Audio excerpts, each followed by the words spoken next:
pleasure to have everyone here today. I am Emily Lesh. I am the Read Vermont lead at the Agency of Education. And I'm joined today by my colleague, Emily Loita, who is the ELA content lead and partner in leading the Read Vermont work. And improving literacy outcomes, as all of you across the state know very well, it takes all hands on deck.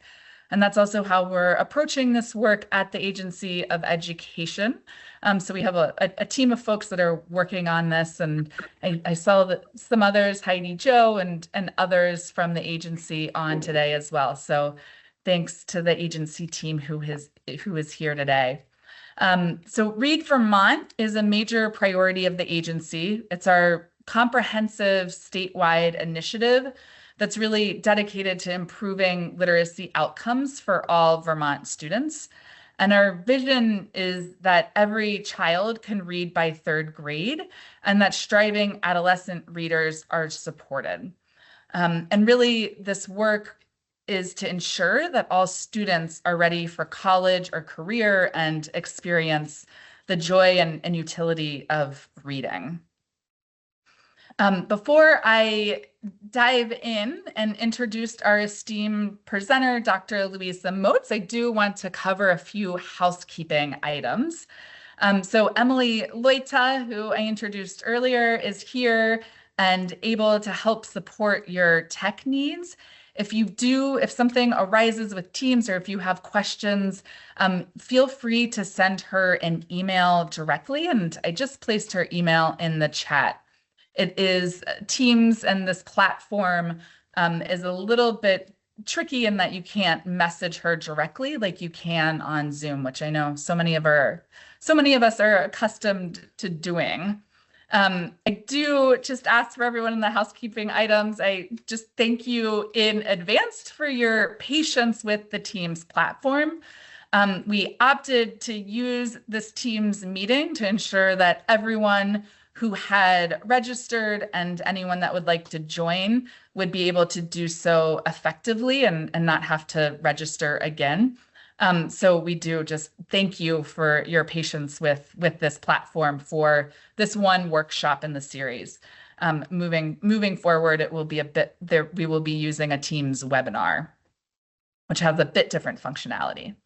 And so with that, mute, as you noticed joining, we're asking folks to stay on mute unless you're speaking to cut down on the background noise overall, and with so many of us on the line here today. So thanks for keeping yourselves on mute. It would be great if you could just keep track of your own questions. You can use the chat to share questions throughout, and we'll keep a tab on that. But we will save time at the end for questions. So we will not answer questions throughout. So please do keep track of your questions, and we look forward to a discussion afterwards. If you are finding the chat distracting, you can choose to close the chat by clicking on the X, and that will close out the chat in the upper right hand of your screen. And again, you can email Emily Loita if you're having questions about that at all. In terms of camera use, feel free to leave your camera on or off, or turn it off until the question and answer period at the end, which point if we're having a discussion, it'd be great to see you all. There are live captions available, and you can turn them for accessibility if that's helpful, and you can turn them on by clicking the 3 dots on your toolbar.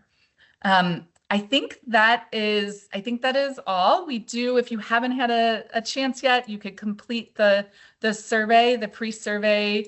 It looks like a good number of you have, and thanks to Emily Loita for putting it in the chat here again. So with that, I am going to go ahead and introduce today. So as you may have read in the emails that that Read Vermont has sent out, We did have a recall in federal funding that supported our Read Vermont workshop series, and unfortunately have had to pause our work and contract with the Stern Center, who had been doing a tremendous job supporting this workshop series, and that have brought tremendous value to us across the state. We have received such strong feedback about the value of the workshop series and just have loved hearing the stories of how you are all starting to take learnings from the series and put them into practice in your classrooms and in your schools. And so with that, we're very committed. We are very committed to continuing the workshop series and continuing the Read Vermont work. We are still mapping out the exact path for what that looks like, and really exploring a variety of options, one of which is a waiver that we are actively submitting to the U.S. Department of Education, but we're also looking at other options as well. But in the meantime, we are here today for the 7th workshop in our series and are just so incredibly deeply grateful for Dr. Louisa Moats and her commitment and dedication to Vermont educators and willingness to join us here today pro bono. And the commitment to continuing the series and having the consistency for all of you in the state. So I'm so pleased to introduce Dr. Louisa Moats. As many of you know, I know we use her work regularly at the Agency of Education. Her work is represented in the professional learning modules that are available through the Agency of Education. And she is a nationally recognized authority on how children learn to read and why some do not learn to read. She's a widely acclaimed researcher, speaker, consultant, and trainer. And she developed the professional development program Letters, which I know some of you have been through and maybe currently in. And she also has developed the scientifically based language live reading intervention program for grades 5 through 12. So without further ado, I am going to turn it over to Dr. Louisa Moats, and we just are so incredibly grateful for you being here and taking your time to share your expertise and deep knowledge with Vermont educators. Well, thanks so much, Emily. It's my pleasure, really, because Vermont, I still think of Vermont as my home state. I still have a house in Fairleigh, and I look forward to spending a lot more time there in my so-called retirement.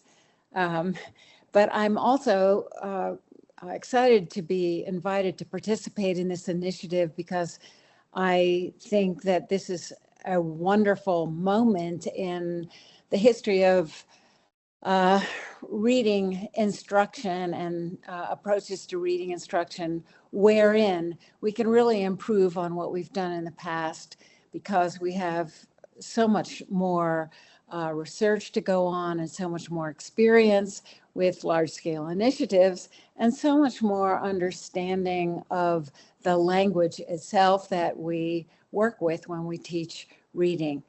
As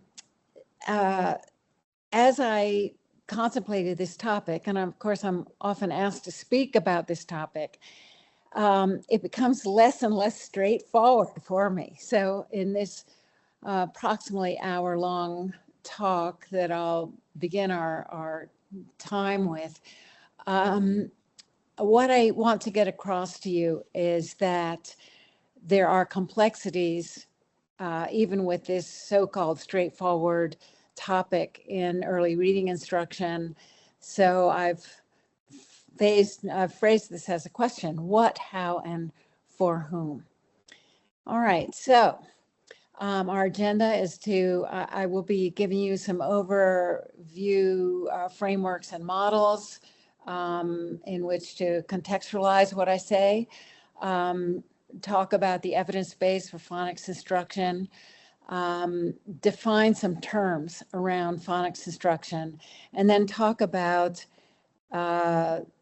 things like lesson plan frameworks and the use of decodable text, which are these practical issues that a lot of people are wrestling with these days. I hope to leave substantial time for Q&A at the end. I hope that I convey the importance of phonics in supporting students' literacy development, the importance of a wise use of decodable text in that endeavor, and a generic framework for a phonics or word study lesson, among other things. So, of course, everyone is familiar with the rope. And I want to point out that in this image of Scarborough's rope, which she describes as a visual metaphor for the components of instruction, there is a division in her mind between phonological awareness, decoding, and sight word recognition.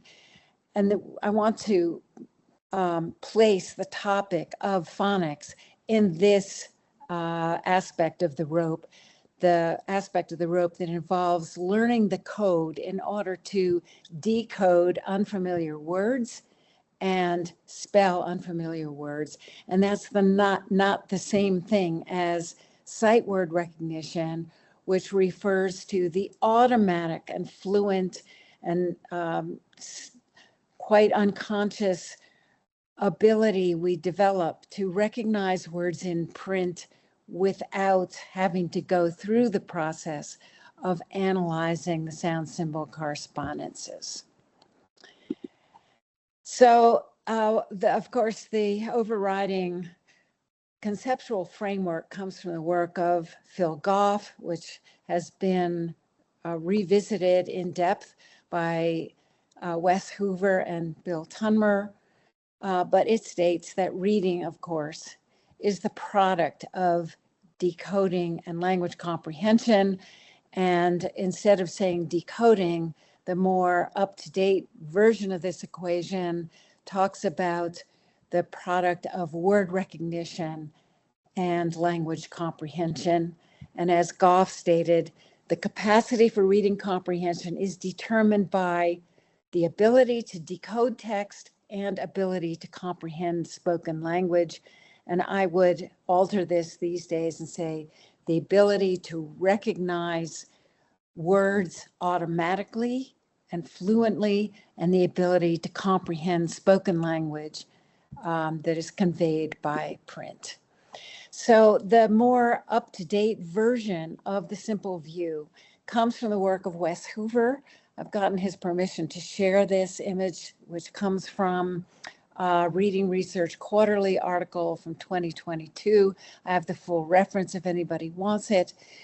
But what this shows is, first of all, when you're thinking about the language arts block in total, it's critical that you think about the allocation of instructional time and instructional resources to both of these aspects of reading. The development of language comprehension, which we're not talking about so much today, and the development of fluent and automatic word recognition. That in turn rests on alphabetic coding skill. And it's here in this block of the supporting skills that lead to reading comprehension that I would situate the topic of phonics, or the aspect of instruction that we call phonics. Our research, and I'm referring to the research that I did when I was working for the NICHD, when Reed Lyon was the director. We had a big research project in Washington, DC and Houston, and we coded how the teachers spent their time.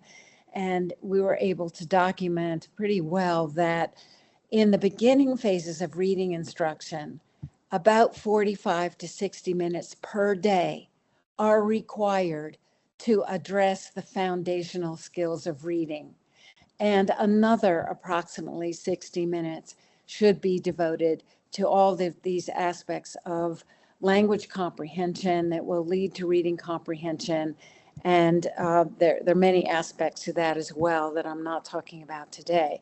But I'm talking about not just 20 minutes, not just 30 minutes, But if we're talking about developmental reading instruction, we need to think about 45 to 60 minutes devoted to systematic, explicit, and cumulative teaching of how the alphabetic code works and how other aspects of the orthographic system represent language, so that kids are fully prepared to engage in word recognition that is informed by an understanding of language at several different levels that I'll talk about.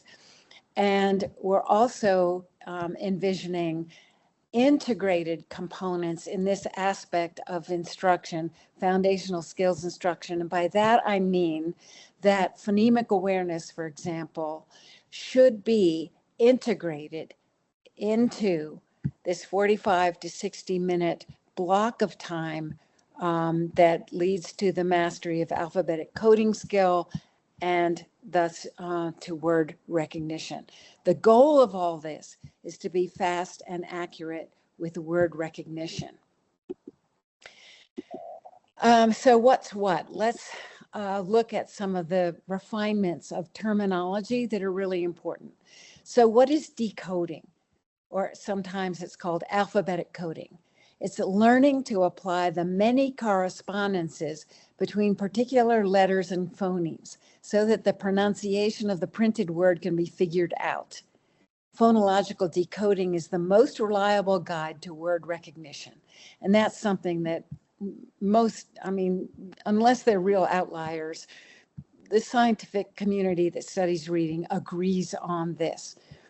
However, what's very important to notice is that this is a level of linking print and speech that does not automatically involve connections to meaning. And in Linnea Airy's framework of the stages or phases of reading development, she makes that distinction. So she talks about orthographic mapping, or the mapping of print to speech, and then as another element of word recognition, the association of the named word to its meaning as it's used in context. So that's an important distinction. So word or sight recognition, in the rope, the term sight recognition is used. It means fast, accurate recognition of printed words. And that's the result of mapping speech to print, or print to speech, going both ways. And we call that psychological process orthographic mapping. And that process uses multiple sources of information about language, both spoken and written. So it's a more complex and all-encompassing aspect of learning to read than is conveyed by the term alphabetic coding or decoding. And here's to illustrate what I mean about what we need to know about a word in order to recognize it and hopefully spell it. And what I'm portraying here with this example is a way to depict Charles Perfetti's concept of deep lexical quality. The idea that when we know a word well, we know a lot about it, and particularly we know how print represents various linguistic structures, if you will. So take the word misspelled. In order to read this word automatically, and hopefully as I show this to you, you did not need more than about 200 milliseconds at the most to recognize that word. You could not prevent your mind from recognizing that word unless you really cannot read. This word is made up of three meaningful parts or morphemes: misspell and the suffix ed. But the word has two syllables because the ed only has the sound d in spelled. So the word only has two syllables. And in this sense, the layers of language, the morphology and syllable structure are different in this word. Also, this word has these graphemes, M, I, S, S, P, E, L, L, and E, D. And I've grouped some letters together because the graphemes represent single phonemes. A grapheme, by definition, is that which represents a phoneme. And in this particular word, we have 3 graphemes that represent single speech sounds, s, o, and d. In this sequence of sounds, m, is, p, o, d, and that is the spoken word.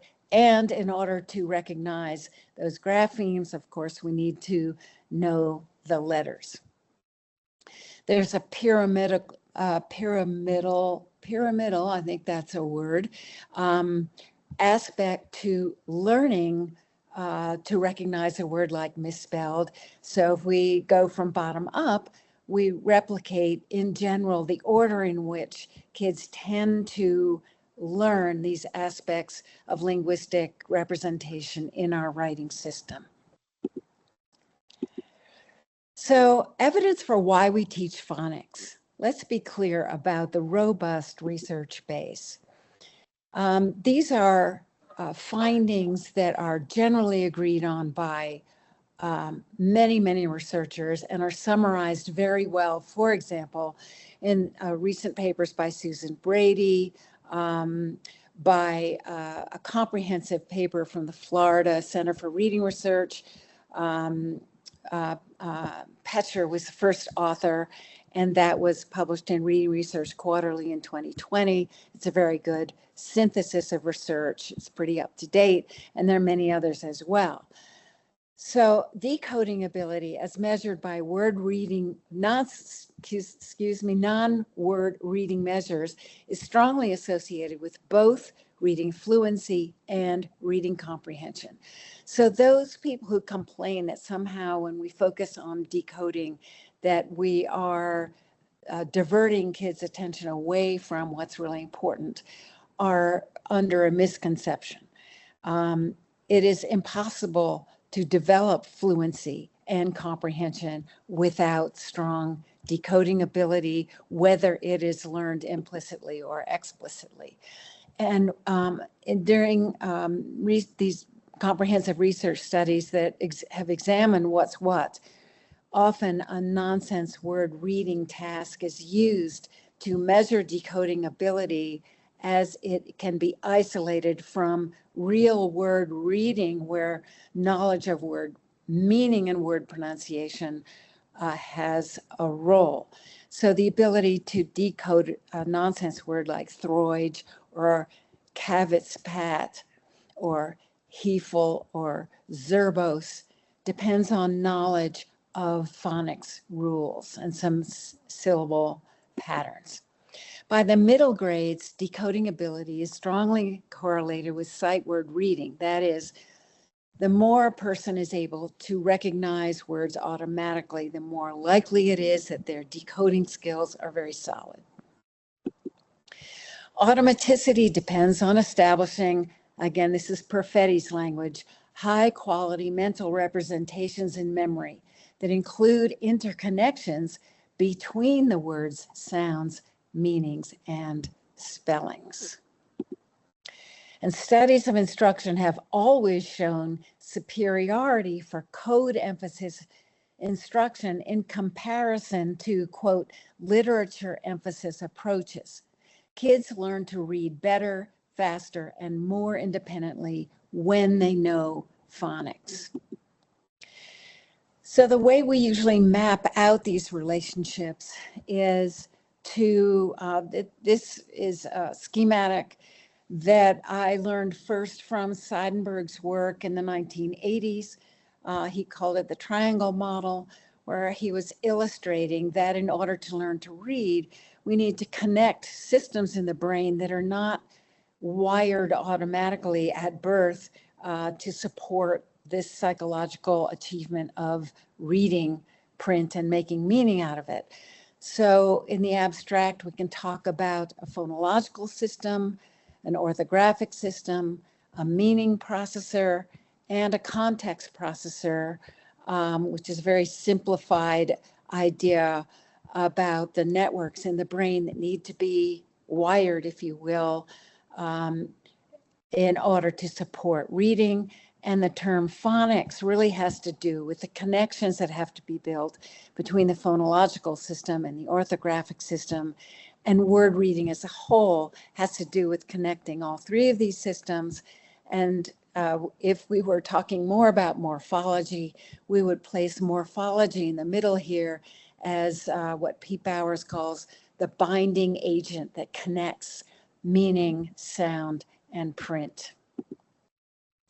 So there's a lot you can find about the reading brain, especially in the work of Stanislaus Dehaene, and you can look up his lectures on the internet. They are brief, they are lucid, they are accurate, they are scientifically the epitome of what we know about wiring the human brain to read. But this schematic also shows where these different systems tend to be located in the organization and function of the brain.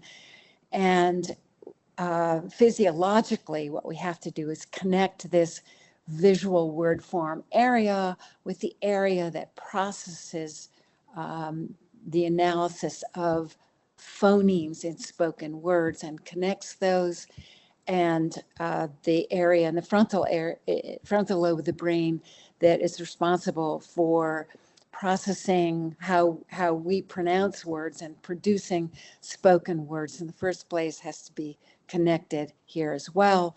And language comprehension comes into play.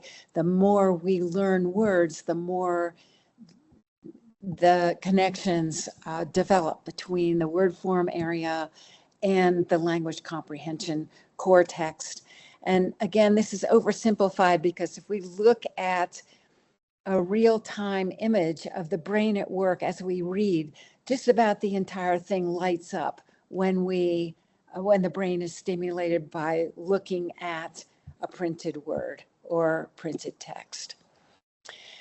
To illustrate what we mean about connecting sound, meaning, and spelling, and the connections between sound, meaning, and spelling in our writing system, just look at what this student did. This was a Vermont kid. For many years, I was in private practice in Thetford, Vermont, before I left to work in California and then Washington and then in Idaho. But here is a student who is referred for testing because his reading is lagging behind. He's about a fifth grader. As I recall, he has not learned some basic phonics correspondences like stuff. But it's the past tense I want to call your attention to. An indoor pool in the finished off basement and a screened in deck. And we see many kids who spell the past tense phonetically like this, who have not yet processed the fact that the printed ED, that spelling, has different pronunciations. And in order to recognize it, they cannot rely on it being pronounced as a separate syllable, but they have to think about the meaning of the word as it's being written, and then recognize that the single sound t on the end of finished and the single sound on the end of screened represents a morpheme that is always spelled consistently as ED. So this is just an example. I'm sure you all have seen many, many examples of this kind of student who is trying to spell by sound, but that is not enough. So I want to start early in this presentation by again reinforcing the idea that although we need to be good at teaching phonics or sound symbol correspondences for spelling and symbol sound correspondences for reading so that kids can read nonsense words, that is not the ultimate goal.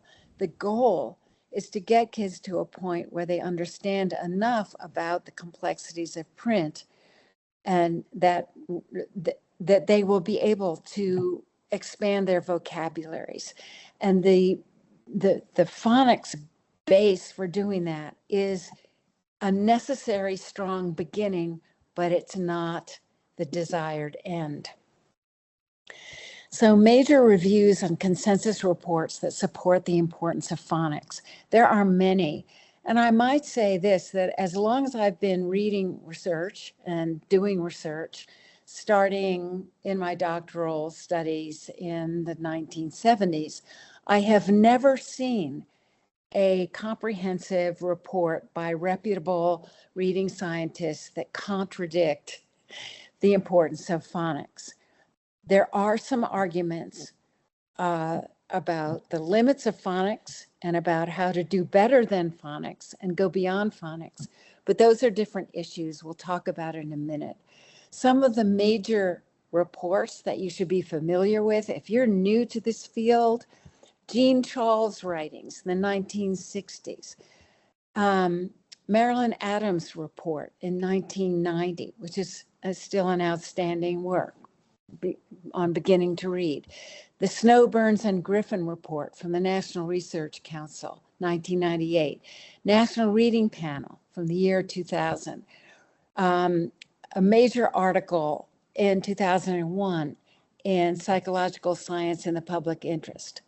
Another major practice guide from the Institute for Education Sciences from a group headed by Barbara Foreman in 2016. And then the article by Petcher et al., and so on and so on and so on. And what still stuns me is the reluctance of educators to buy into the evidence, learn how to improve their practice, and be sure that what they're doing is as evidence-based as possible when it comes to this one aspect of instruction that has such a deep, enduring research base. For example, in the National Reading Panel report, and I do suggest for anyone who's newer to the field, don't take somebody else's word for what is in this report. Just go read it. It's readily accessible. At the time, and this was 25 years ago now, this eminent panel reviewed 38 gold standard studies that existed at the time and concluded this, that systematic means all the major correspondences are taught and all are covered in a clearly defined sequence. So it's not random and haphazard. Systematic phonics instruction is more effective than non-systematic or no phonics instruction. They, seat of the pants, or let's have a mini lesson here or there. It's effective across a variety of conditions. It facilitates reading acquisition in younger and older readers. This is really important if you have older readers. We're not focusing so much on them today, but for example, in the Fletcher, Lyon, Fuchs, and Barnes 2019 book, they present a lot of data on older poor readers, 80% of whom have serious deficiencies in basic phonics and decoding skills. Its greatest impact is in grades K1, and this is so important. We cannot put off the systematic instruction of how the code works. We shall not wait around to see who just gets it. Synthetic programs yield a bigger effect, especially in classroom instruction. And early evidence shows big effects with English learners. So that's another debate that's ongoing. And as early as 25 years ago, even before that, the evidence was clearly on the side of systematic instruction in phonics for English learners, even though there are other aspects of instruction that have to be more robust for English learners.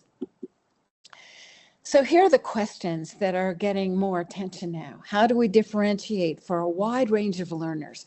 We have kids who get this easily through sort of implicit learning, and we have 4-year-olds who kind of figure out the code and come into kindergarten already reading. We also have lots of kids who are past the early grades who still cannot read and who cannot decode. So we have to differentiate. How do we integrate the components most effectively? This is an ongoing issue that people are trying to sort out, but it means that the evidence is pretty clear that we're going to do a better job with kids if we have a unified approach, or we take those foundational building blocks and integrate them into a seamless flow in a lesson format. And we don't have a program for phoneme awareness, a program for phonics, and another program for morphology, and another program for vocabulary, and another thing to build fluency, and so on like that. And how do we make sense of an opaque orthography? English is the hardest language to learn that uses the Roman alphabet. There are historical reasons for that I'll talk about in a moment. So what is phonics? It is the system of relationships between phonemes and graphemes, or sometimes called phoneme-grapheme correspondences, or GPCs, the other way around, including redundant patterns of letter use and letter sequence that are built into our orthographic or alphabetic writing system. For example, in our alphabetic writing system, we have a convention that short vowels really like to be followed by consonant, more than one consonant. Certainly a short vowel is always followed by at least one consonant, but we have these peculiar spellings that only occur after short vowels. And then phonics instruction not only takes those aspects of the system into account, but it also involves explicit instruction about these relationships. So for example, instead of teaching each one of these ideas separately without any relation to one to the other, we would give a generalization and then show how that generalization plays out in these different aspects of the spelling system. So we'd say short vowels are enclosed syllables. They have to be followed by at least one consonant, and they like to be followed by extra consonant guards. Bruce Rosso, my colleague, and I like to call them guards or guardians of short vowels. So to learn this system, and why do we learn this system, and what is this orthographic mapping process all about? Dave Kilpatrick's book on essentials of learning to read, whatever it was, in 2015, and some of the articles he's written do a very good job of explaining explicitly how orthographic mapping works. And of course, Linnea Erie, who coined the term, I believe, and who is on whose work a lot of our insights are based, explains it this way. Orthographic mapping is a two-way street, from sound to print and from print to sound. And it is the internal mechanism in our heads, once we develop it, that enables us to look at any word and figure out what it might say, and also to take a word that we hear and figure out how it might be spelled. So in the beginning stages, when a student is learning to spell red, they have to be able to take the sounds apart and match the individual letters to those sounds. So taking sounds apart, matching them to letters or graphemes, is the pivotal skill that underlies the matching of speech to print. With the word has, the correspondence is a little less obvious because has ends in the sound z, but the spelling uses the letter S. So to map that, the student would either have to be told or would have to perceive that the letter S that they believe represents S can do another job. It can represent Z. So as the system is learned, the student has to become more and more flexible in understanding the different jobs that letters play in representing speech. With a word like have, the student is mapping that into memory. The student has to be able to say, as to themselves, implicitly or explicitly, that that word have has three sounds, have, and the spelling is odd. The E on the end generally marks the vowel as a long vowel, A, but we don't say have, we say have. And that mental process of comparing what the word should sound like to what it does sound like, the way we actually say it, is a hallmark of a skilled reader and a skilled speller. A young researcher named Valeria Rigobon, who has just moved to New Zealand, is doing research with adults and older people on that mental process of being able to create or use what we call a spelling pronunciation in order to engage in orthographic mapping. So that spelling pronunciation, have, which isn't the real word, is a mental step we might take once we know the code. And we can say to ourselves, oh, that word has a silent E on it. I wonder why. And hopefully someone would inform us that no word in English ends in the letter V. So the letter E has another job to do, which is to prevent the word from ending in the letter V. So what is a grapheme? We talk about phoneme-grapheme correspondences, and this is a central concept in teaching phonics well. If you're looking for a good phonics program, you want to look for one that makes clear what a grapheme is and dispels the notion pretty early on that each letter has a sound and that's all you need to know, because that isn't all you need to know. And mainly the system works by a correspondence between sounds and letter combinations. So with I, we have pilot, pi, high, and height. A two-letter grapheme, a three-letter grapheme, and a four-letter grapheme.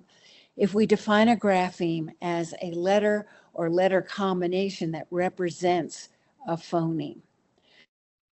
So, O, we have OW, O silent E, EAU, and OUGH. A, we have AY, A consonant E, EA, EIGH, and so on. So right away, the job, we can see that the job of a student who is learning the base layer of language, and I would like to point out that almost all of these words are Anglo-Saxon based. They come from the oldest layer of language, and these complexities of vowel spellings are there in the writing system because pronunciation of words has changed so much over 500 years. And the GH on the end of though and nay and so on, for example, represents some sound that people said maybe 500 years ago in Middle English, or the transition from Middle English to Modern English, but they might have said "zach" or something like that, and pronounce that GH like the consonant that is in Germanic languages. So because pronunciation has changed so much over hundreds of years, our spelling system has been much slower to change, and it doesn't really represent each of the separate phonemes in a straightforward way. As one theorist I was just reading said, the alphabetic principle fails when it comes to English. Now, I think that's rather harsh, because about half of the words in our base vocabulary can be spelled if we know the basic rules of phonics. But that leaves another half whose spellings have to be understood through other means as well, or bringing other information about language into our understanding of why the word is the way it is. So the way I like to organize, when we talk about being systematic and we talk about having a sequence, a scope and sequence, and a system through which we teach kids how the basic phonics correspondences work. I prefer to go from speech to print at that level. That is, from sounds to how we represent them. And of course, it's the vowel system that's the most difficult for kids to master because there are all these different spellings of the vowels. However, there's a limited number of vowels that can be learned, and they have a relationship to one another. The vowels differ in the tongue height and jaw opening of when we produce them. So very quickly, this vowel valley, as we call it, goes from high smiley to back and rounded. And the vowels in English are E, I, A, E, I, O, U, and U. The glided oo sound, which is controversial in linguistics texts. Schwa, that floats in the middle. Then we have two diphthongs, oi and ow, with two spellings each. And we have the R-controlled vowels that we commonly teach as ER, AR, and OR, even though there are many others as well. We're aware of that. Okay, so from this array, we can see that there are reasons why certain vowel sounds are confusable with others. Those that are very close in articulation are confusable. So and I and are both front vowels that are close in articulation. I and are the short vowels that are in the front of the mouth, whereas and are low middle vowels, very close in articulation. Those short vowels are seldom confused auditorily with the long vowels because of how they feel in the mouth, but also with regard to spelling. The difficulty in learning short vowels, if you know something about phonemes, is not only, well, no, I'll put it this way. The difficulty with short vowels in particular is that they don't differ enough in articulation that they're easy to get hold of as phonological entities. Whereas the long vowels have another problem. They're easier to, quote, hear in a word, but they have many more spellings. So we can see in the vowel chart here, the vowel valley, that E, A, I, O, U, and U have multiple spellings. And that's why we tend to introduce the short vowels first in phonics.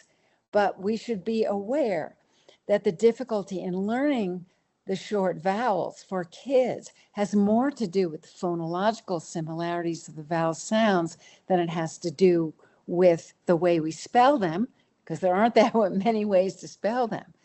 But if you then are aware of what's what, you're going to think about teaching I and apart because the contrast is wide.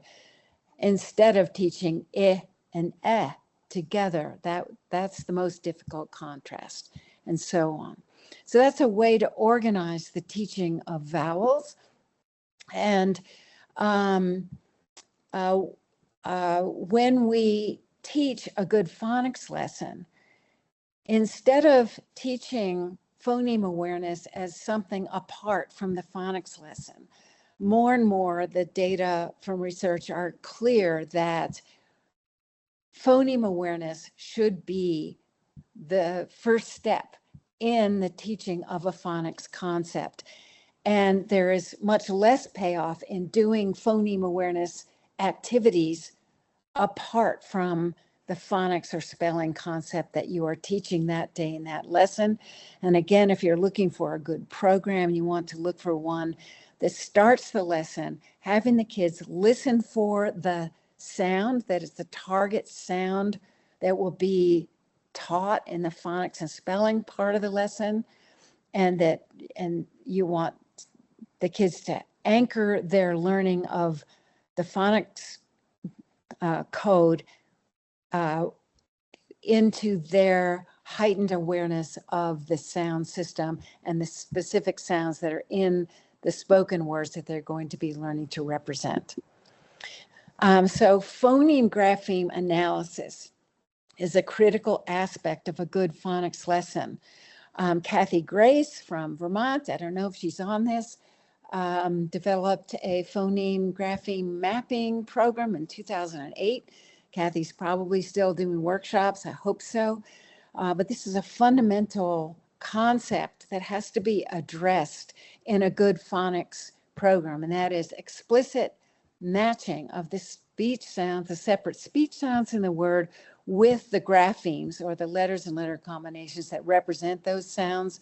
And by doing this, we can get across to kids what a digraph is, for example. It's two letters that represent one sound. Each box is one sound. Or TCH, what's that doing there in one box? It represents one sound in the word which. Here's another example of a program. This is Janine Heron's computer-based Talking Fingers program for kindergarten kids.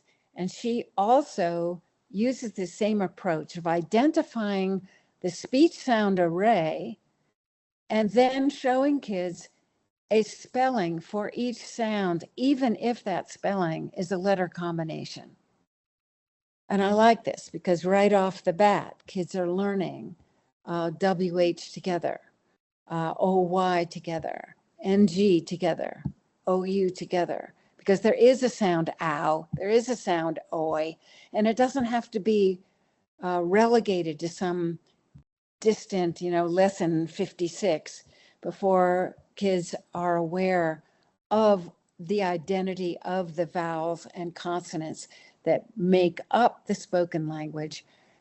They can learn very early on how the symbol system works, at least on a one-to-one basis to begin with. That is a representation for each sound, and then gradually learn the alternate ways of representing each sound as they add on to their knowledge base.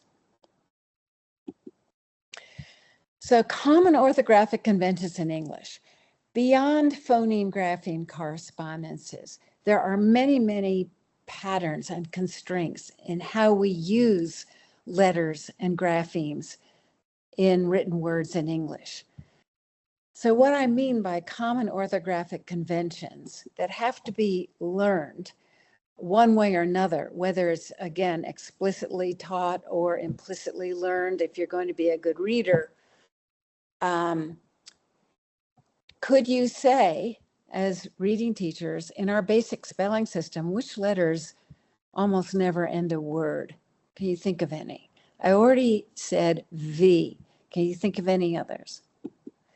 Well, here are some. So V, J, and that's why we use DGE or GE on the ends of words for J. The letter I doesn't end a word. The letter U typically doesn't end a word. Flu, FLU, is short for influenza and is a borrowed, and then there are borrowed words that do, but those don't count. Okay, when do we use CK? We only use CK after a stressed short vowel. It never comes in the beginning of a word or before a short vowel. Why does title have one T in the middle and little has two?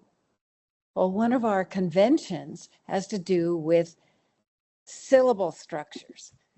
Title begins with an open syllable and little begins with a closed syllable. And if we think about this, then the final syllable is TLE in both of these words. That's why it's important, especially in teaching the base layer of English, to teach the basic syllable patterns, because it helps kids look at words like title and little and know what the vowel sound is going to be in that first syllable. They have to mentally group the last three letters together into a consonant LE syllable, and then that solves the problem of the sound, whether it's an open syllable or a closed syllable before the consonant LE. So these are all what we call orthographic conventions.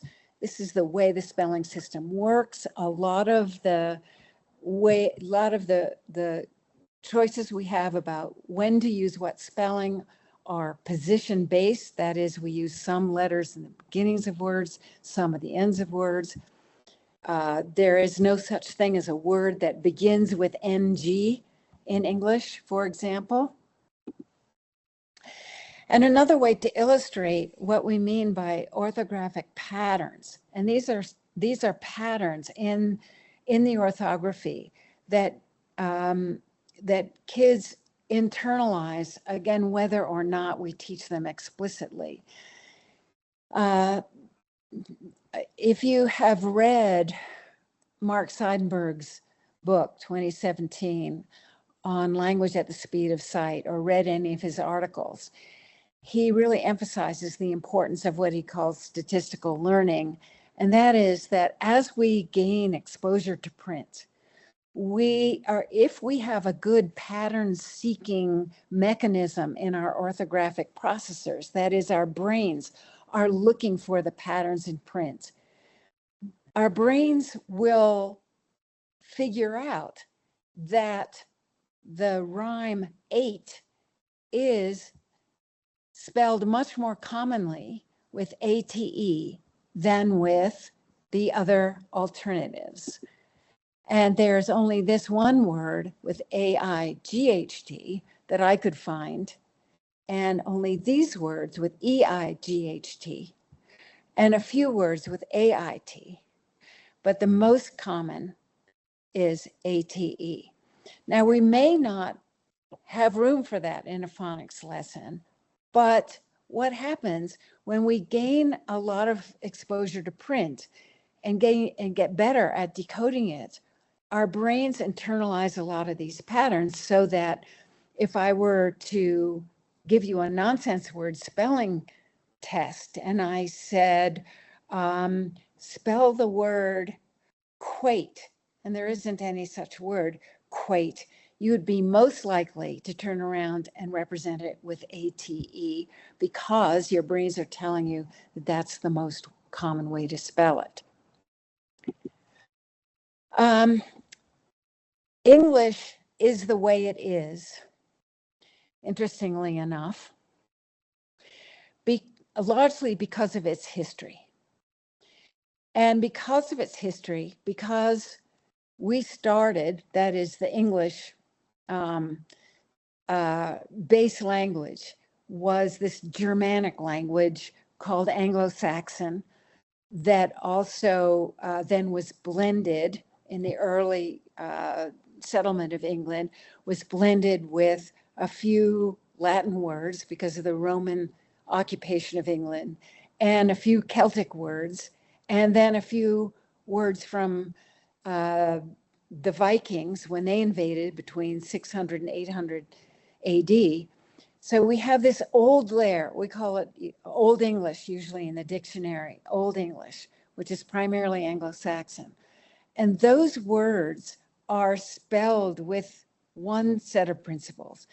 And the words that come from Latin or Greek are typically spelled with another set of principles. I don't have time today to go into all the ins and outs, but it really is important for all the reading teachers in the world to study the differences in these layers of language. But here's an example of what I'm talking about, because the origin of a word can have a lot to do with how we spell it. What language did these words come from? Character, chorus, chlorophyll, and orchestra. Well, these are from Greek, and one of the ways that I know that is that we have a convention in our writing system of spelling the sound k in Greek-based words with a CH. What language did these come from? Church, chin, rich, and such. Well, these were Old English or Anglo-Saxon words. And one of the reasons that I know that is, first of all, they're single syllable words, which is quite typical of our oldest layer of language. And also we use CH for ch. And what about these? Charade, chagrin, machine, and cash. Well, these are all French-based. And so in the more technical or Latin-derived words of the language, there's kind of an in-between influence between Old English and the Latin layer of language. And that is the French influenced layer of the language, where we just borrowed, or English borrowed, words and often kept their spelling.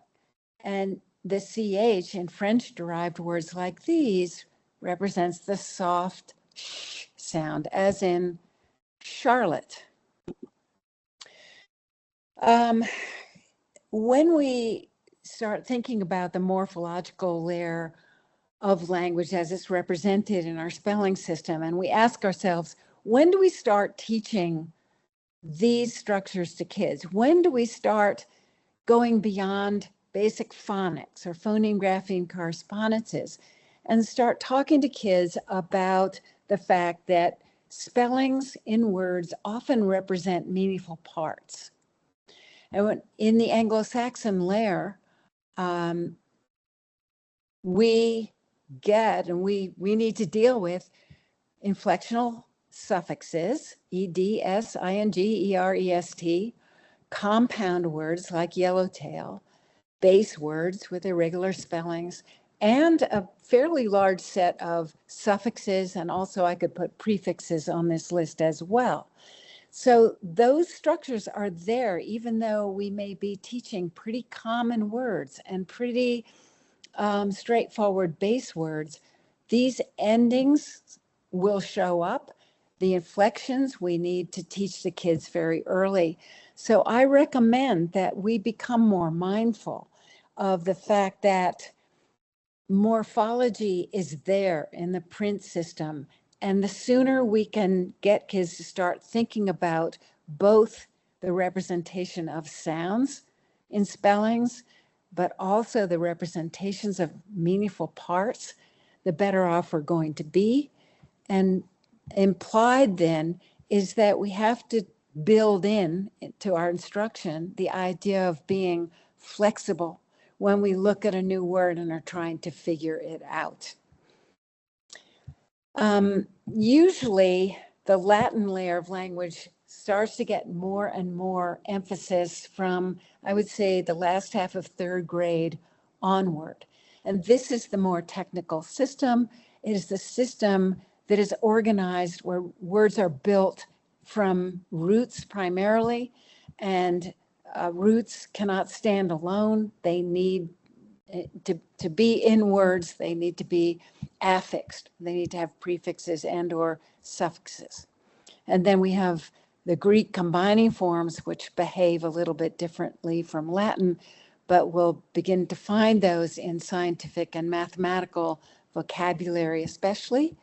And it's, I think, very helpful to start as soon as kids are open to it, acquainting them with the history of our language and why words are spelled the way they are, and get them prepared to start thinking about the meaningful parts of words as we represent them with consistent spellings. Now let's turn our attention for a minute to the so-called irregular words, high frequency irregular words. It is a mistake, in my view, to just write words like this on a flashcard and tell kids that they just have to memorize them by imprinting the letter string on the back of their eyeballs. We can, in many of these instances, make more sense out of the word spellings than just saying they have to be learned by rote. I was reading the other day, I'm sorry, I'm such a nerd. I do find it very entertaining to learn new stuff. So I learned that in the 100 most often used words in our writing system, 93 of them are Anglo-Saxon based or come from the oldest layer of language. And in many of those words, there are historical explanations for their spelling. So they're not completely random. Let's take all the TW words that all have to do with to-ness. They can be taught together, at least some of them. And that helps kids remember TWO and distinguish it from TO or TOO, where you have more of it. Here, there, and where have ATRE in them, and all are having to do with place. Once, one, and only have to do with singularity. Go, gone, and goes. Gone is go plus NE. Goes is go plus ES. Same thing with do, done, and does. And we seldom, if you look at the programs you have, only the most informed ones actually try to make some sense out of those words. And I think there's a big payoff if we do convey to kids that back in the day, a few hundred years ago, and you might put on your medieval costume or something and say people might have said gone or goeth or goeth, and probably they said goeth, and then over time the TH in goeth was changed to S, and so on. So we can get kids to think about these strange letters and also get them to do what I was illustrating before with have, which is to say a spelling, what we call a spelling pronunciation, what the word should sound like if we read it the way it looks, but it doesn't. But we say gone, we don't say gone, we don't say don, we say done, and so on. Okay, moving on here.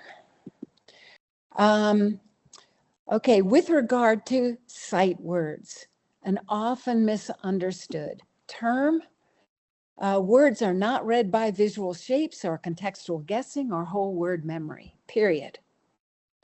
Or as another researcher I think is brilliant, David Sher, an Israeli psychologist, he says there's no such thing as a sight word, meaning we don't learn any words by sight.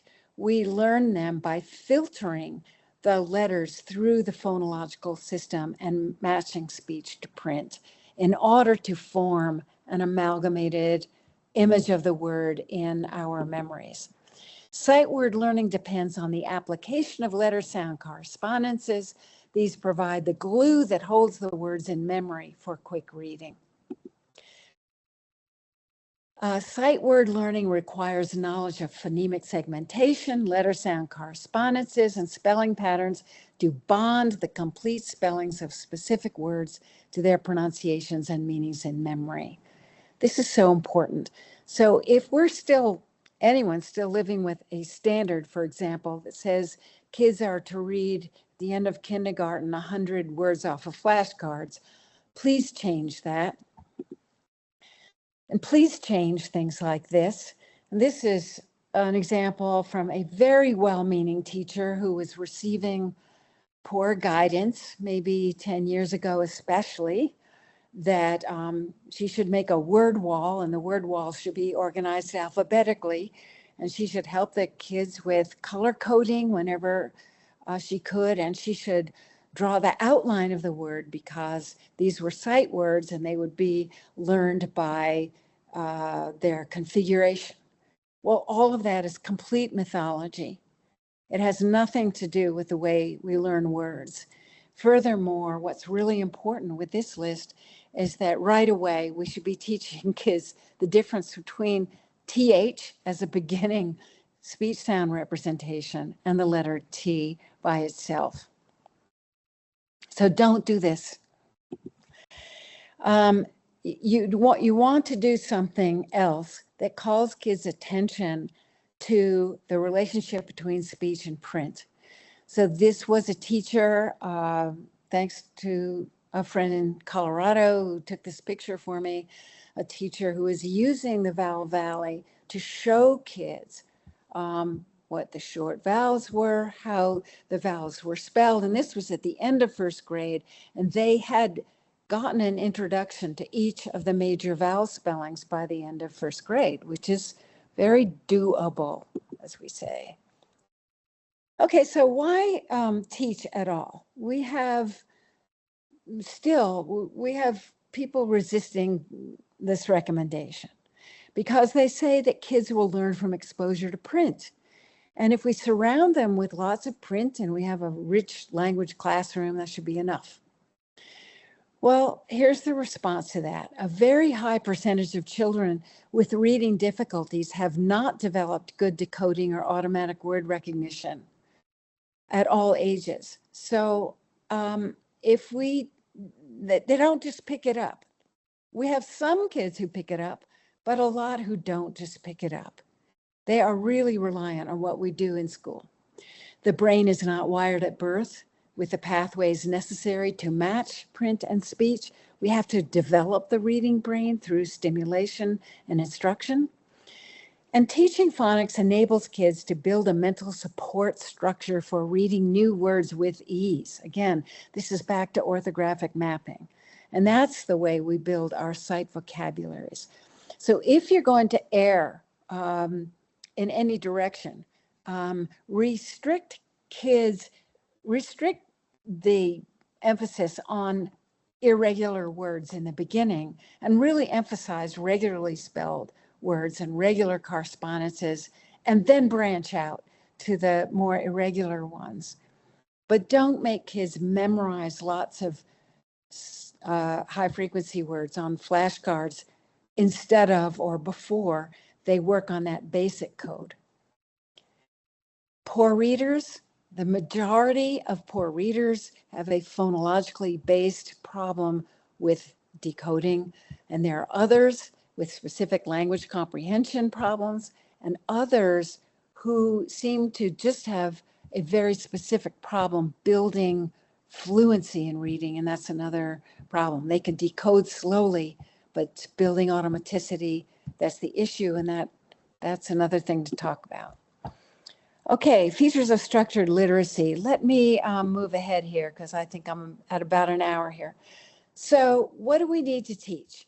We need to teach phoneme identity and phoneme segmentation within a good lesson structure. Knowledge of letter forms for reading and writing, the alphabetic principle, or how graphemes represent phonemes, alphabetic decoding skill, an observation of letter patterns and the various ways that print represents speech. So that includes, if you look at the whole thing, syllable patterns, common morphemes, flexible application of decoding skills to word recognition within text, and a lot of practice reading. One of my concerns about the renewed interest in phonics and decoding is that the practice kids need with reading is getting left behind. All is for naught unless kids apply what they're learning and read a lot, at least 20 minutes a day or more. So here's a generic lesson framework. Review familiar text or concept. Quick phoneme awareness component, maybe 5 minutes. Explain a new correspondence pattern. Provide guided practice with immediate feedback on recognizing the pattern in words. Provide varied and supervised practice with the concept, that's the we do part. Spell pattern words and write sentences, and then read decodable text. And through this sequence, the more proficient kids become, the more you can, as we say, release the responsibility to kids to do more independent work. But you want that independent work to be accurate application of what they're being taught. So I love the UFly manual and materials. UFly, developed at the University of Florida, is open source. It's out there for anyone. The manual costs $100 or something. The whole enterprise has been funded by James Patterson, the author, who is not looking to make money off of it. It has been put out with 10,000 teachers or more. And so here is the way it works. Day one, you teach phoneme awareness, a new sound symbol association, and blending and reading words using letters or grapheme tiles. And then introduce a new concept. So there's review and practice, and then a new concept. The next day, you identify or place that phoneme grapheme correspondence on the sound wall. You position it in terms of what the kids already know. You blend and spell words with that new sound. You build words with all the learned sounds. You do various activities to reinforce the association, and you have kids read lists of words with that correspondence and spell some, review and learn a few irregular words, and then practice connected text reading that uses what has been taught. So if this is done day after day, then this new concept actually is practiced for 3 days in a row. It's introduced, it's practiced in depth, and then it is reviewed the next day, the third day. And so this is a built-in set of practices and reviews that help the student consolidate what they're learning. It's very systematic. Furthermore, the way they teach the concepts is linguistically informed, which is, of course, relief to see, and the scope and sequence is really, really good. Now, and reading decodable text. So decodable text, let me say a few things about this before we wind up. How do you pick a good decodable text?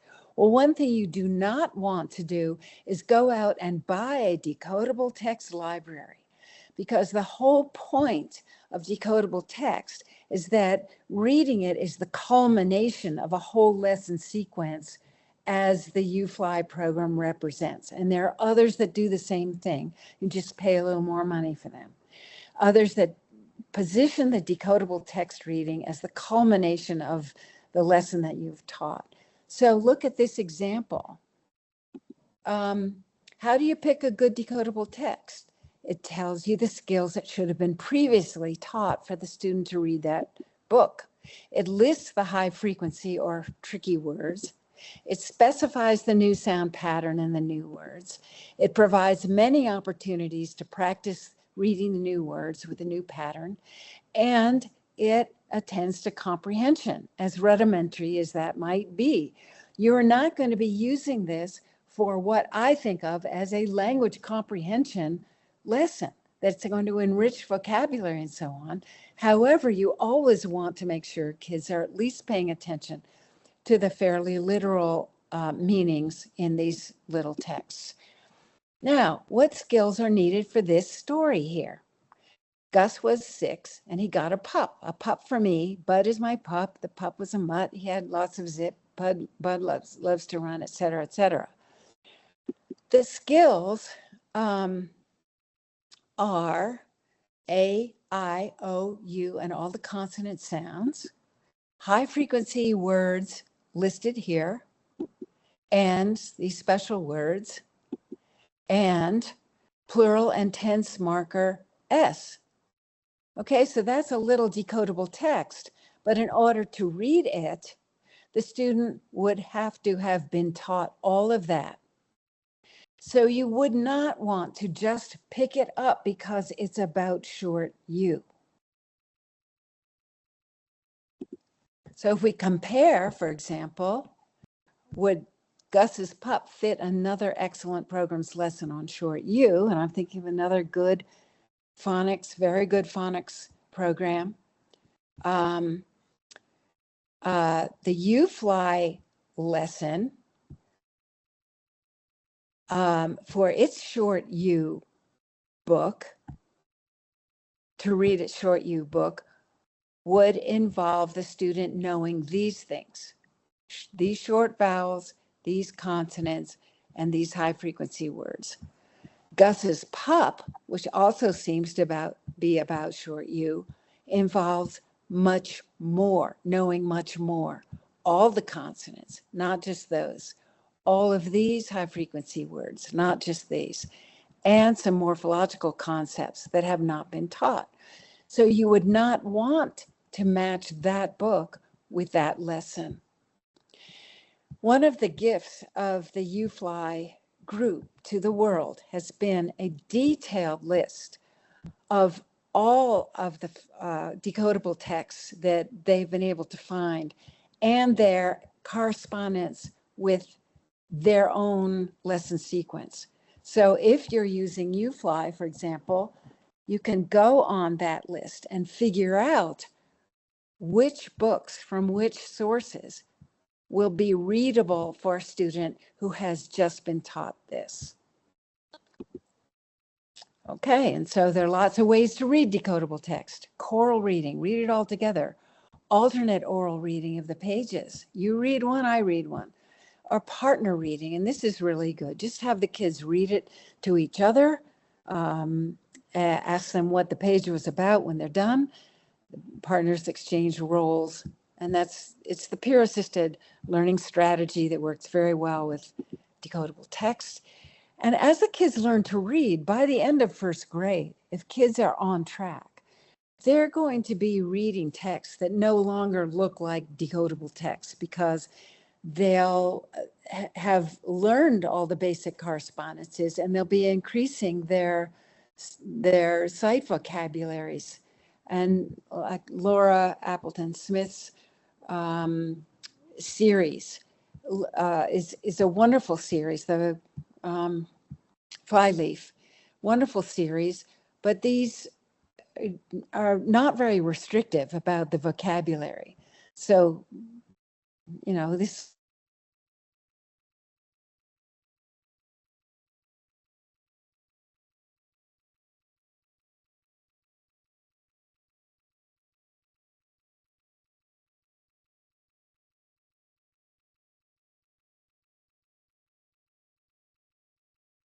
Dr. Moats, are others, it sounds like others also are not hearing or seeing Dr. Moats. Or folks, could you just give me a hand raise if you're able to hear me? Okay, you're hearing me, but she's frozen. Okay, great. We are having some technical difficulties, unfortunately. Oop. Okay.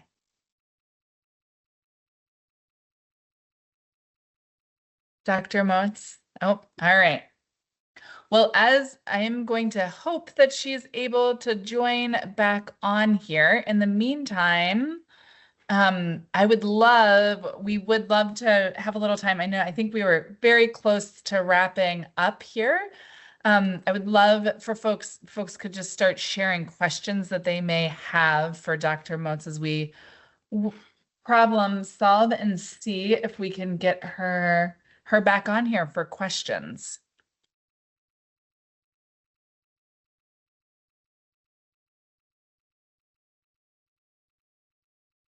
I am going to send a quick note here as well. So thank you all for hanging tight.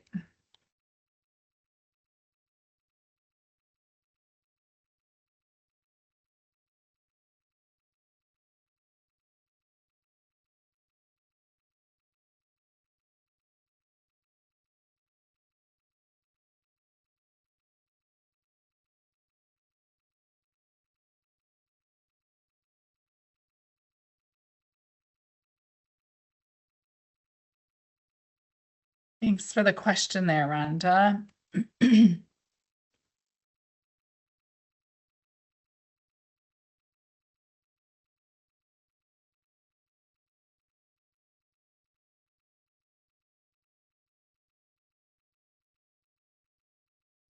I also wonder, as we work to have Dr. Moats rejoin us here,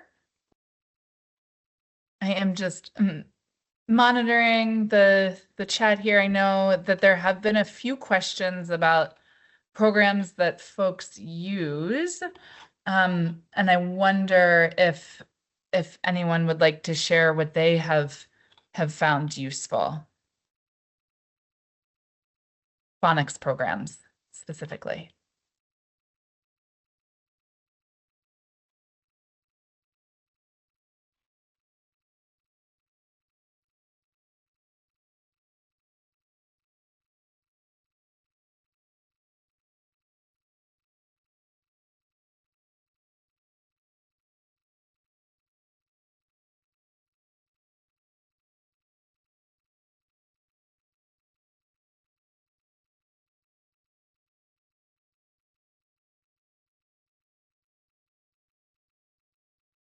All right, I am not sure if folks have hands up here to speak. Jade, and thank you all for adding some questions in here. If you don't have a question, go ahead and you can hit the raise hand and it will take it down. If you do have something you'd like to share, please feel free to raise your hand. I see some sharing they use foundations in their school. Karen Newman and Kathy Christie and Monica, did you have things that you would like to share?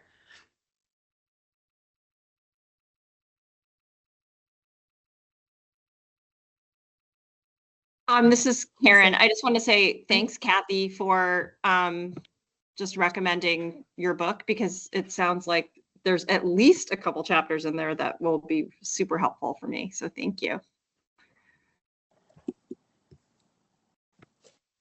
Yes, we are so lucky to have Kathy here in Vermont. And Dr. Moats, you're back. Yeah, I am. Okay, I don't Great. know. So I know. Yay. I think you made it very close to the end. Okay. And then something happened.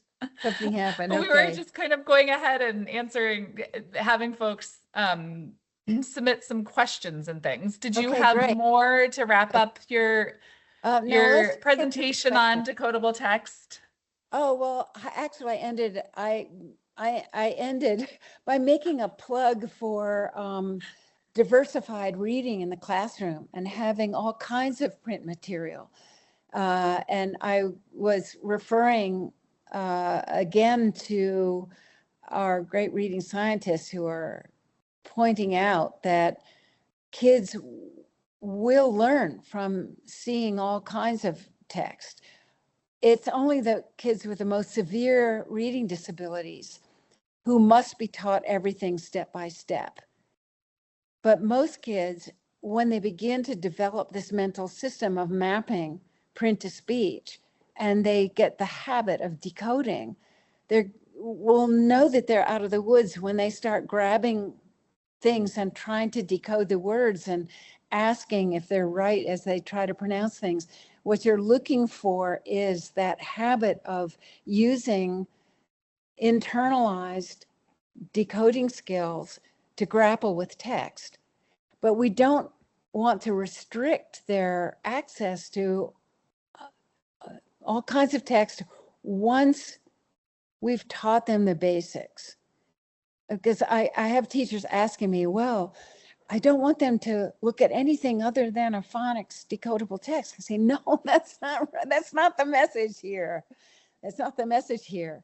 We want to do the vocabulary we need for science. We want to have all kinds of books around. We want to have all kinds of, print written on the chalkboard, whatever.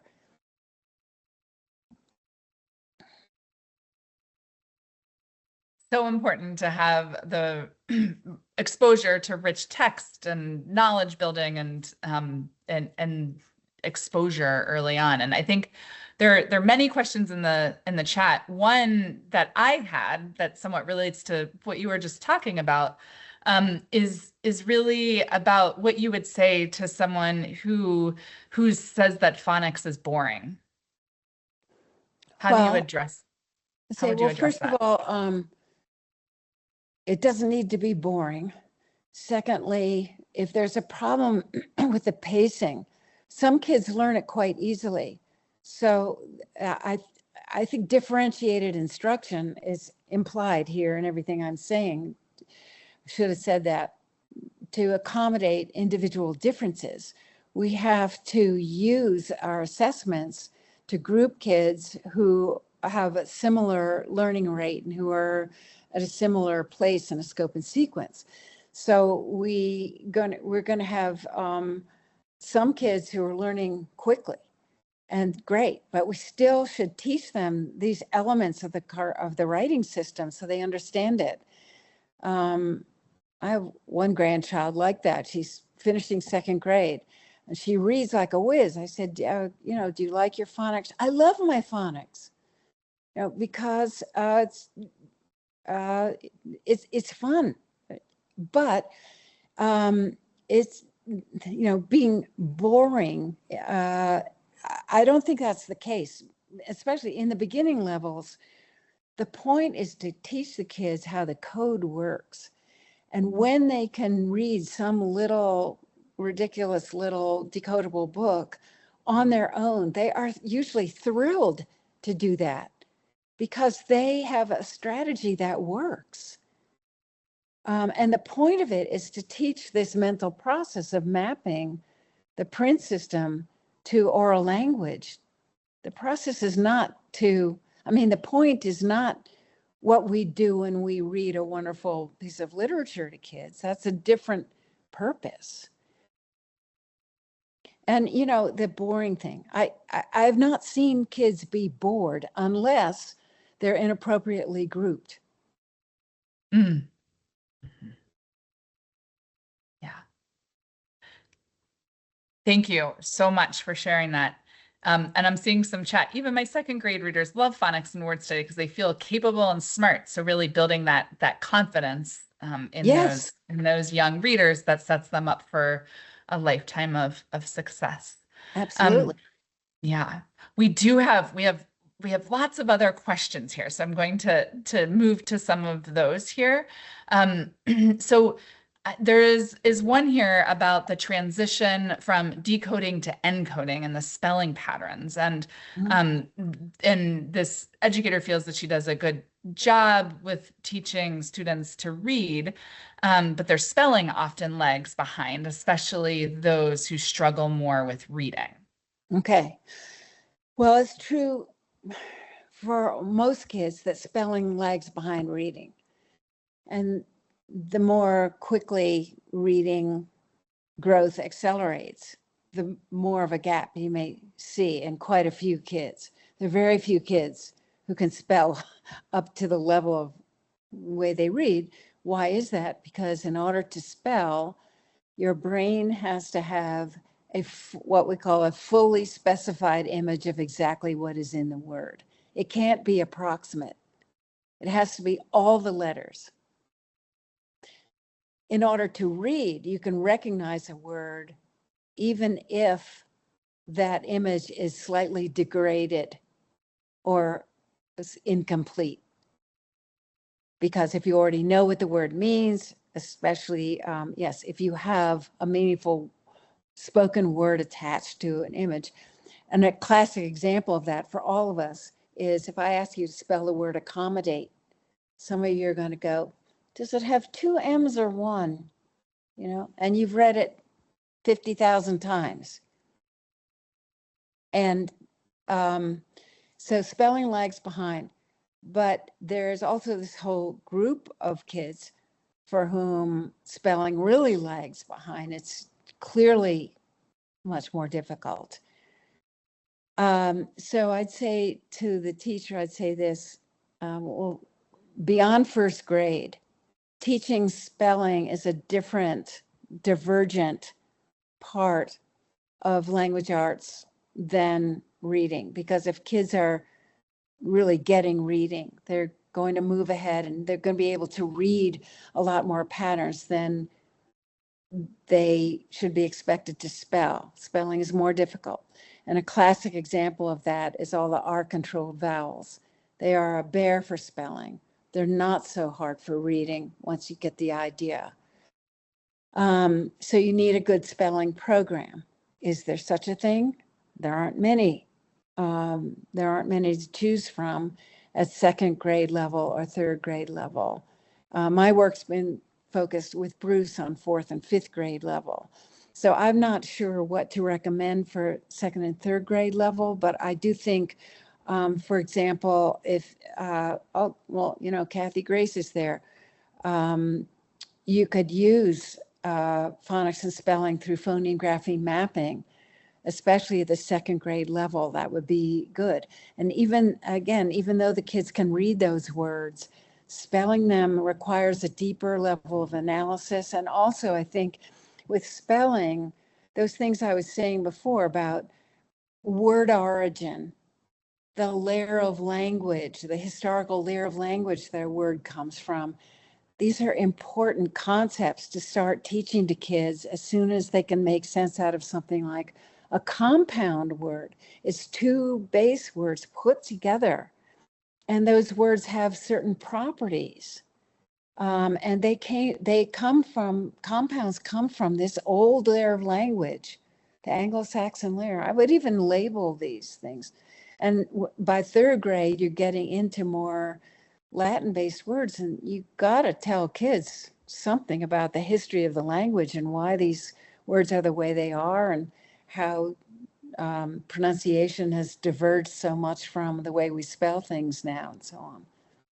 So I would look for, if there is such a thing, a good instructional tool that brings all this to light. And here I could just hear Pete Bowers in my ear saying, now you could just do it with a morphological emphasis. That's what he would say. Just go for morphology. Well, I think there's a middle ground there. We still need to teach these Anglo-Saxon based phonics correspondences and the vowel patterns and so on. But the more you can appeal to morphology and word origin in organizing spelling instruction, the better. Thank you so much. We have there are many more questions in the chat. Looking at the time though, I think we have time for one more question, and there's several around adolescent readers, and specifically middle and high schoolers that struggle, that maybe have not receive or have gaps in their phonics instruction and abilities. So what do you suggest at that adolescent?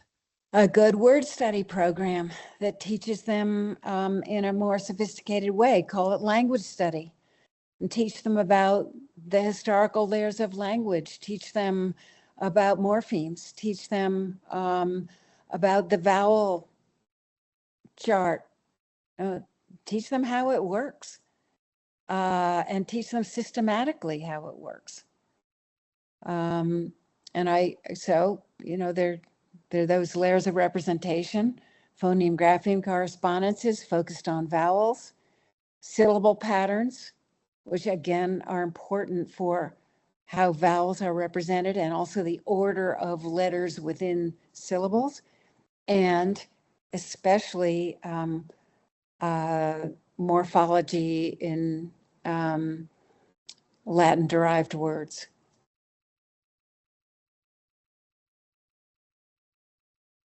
Excellent. Thank you, Dr. Moats.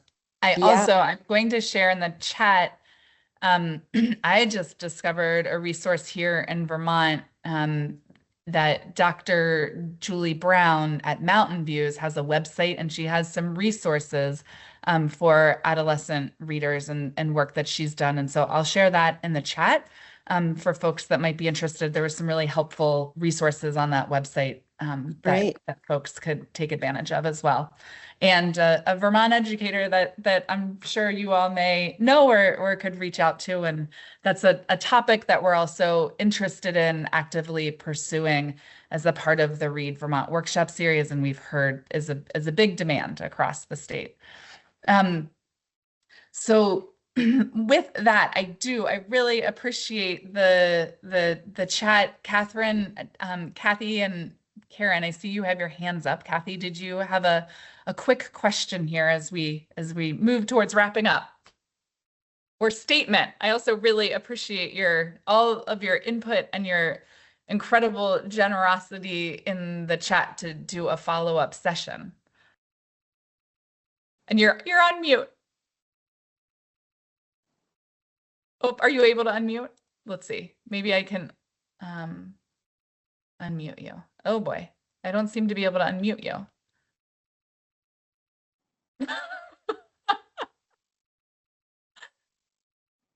I'm not sure why I can't unmute you. Oh, no. But maybe you can follow up in the chat there, Kathy. I'm sorry we're not able to hear you. How about, and Karen, did you have something that you wanted to share?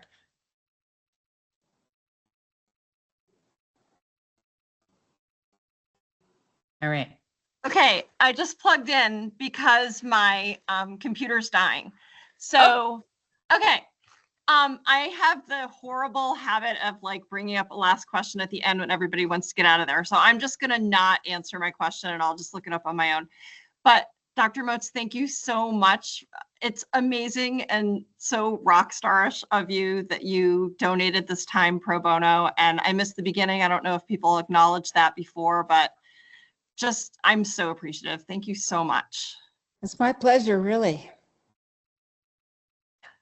I had one educator email in response over the past few days and just recently that said, we need to send her a bouquet of flowers. So because we won't see your reaction, but we just really, I think it just speaks so well to the deep gratitude that we all have for you, your willingness to share your expertise with Vermont educators today, and also for your deep commitment to students across the country, and the work and your never-ending perseverance to learn, to understand, and to share out your learning with the field and helping teachers do their best job and equipping them with the tools and knowledge. So just thank you so much, Dr. Moats.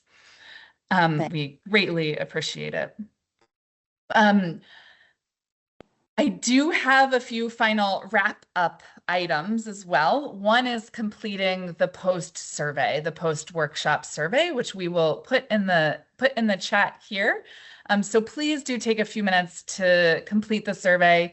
We will issue a certificate of completion for those that complete the survey. So if you want the certificate of completion, complete that.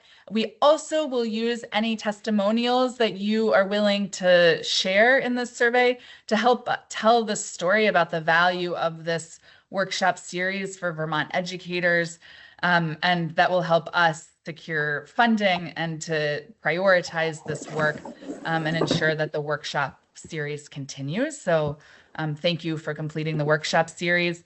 And then also sign up for upcoming workshops. The final two of the school year will be May 14th and June 11th. So sign up for those and stay tuned on the Read Vermont listserv for what those workshop topics will be. I think we have a lot of great ideas and potentials even following up from today's workshop and from some of the conversation in the chat. So, so please save the date for those. And I will put that link in the chat for Dr. Julie Brown's website as well. Great. And thank you, Emily Loita, for sharing those. So with that, I hope that you'll all take a few minutes to do the post survey, and just so greatly appreciate all of you for being here today. And a big thanks to Dr. Moats.